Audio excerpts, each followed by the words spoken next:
Қауіпсіздік ережелері туралы ақпарат. Әрдайым мұқият болыңыз. Қоғамдық орындарда, көшеде, көлікте, аулада, кіреберісте, баспалдақта, пәтерде күдікті зат байқасаңыз, онда оның иесін анықтауға тырысыңыз. Көршілерді, жақын маңдағы адамдарды сұрастырыңыз. Ал оның иесі табылмаған жағдайда, бұл туралы құқық қорғау органдарына хабар беріңіз. Қауіп төндіретін бөтен заттардың белгілері мен сипаты.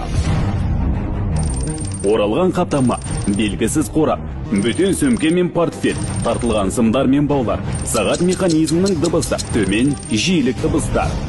Жақындамаңыз, өз бетіңізбен ашуға, жылжытуға әрекет етпеңіз. Оларға жақын жерде телефон немесе электрондық құрылғыларды пайдаланбаңыз. Бұл сізге айналаға қауіп төндіруі мүмкін. Қауіп халық көп жүретін қоғамдық орындарда, ғимараттарда туындаған жағдайда апаттық шығу белгілеріне назар салыңыз. Және аталған нысандарға тек жауапты тұлғалардың рұқсатынан кейін ғана оралуға болады. Қатерді алдын алуда сіздің мұқияттылығыңыз маңызды.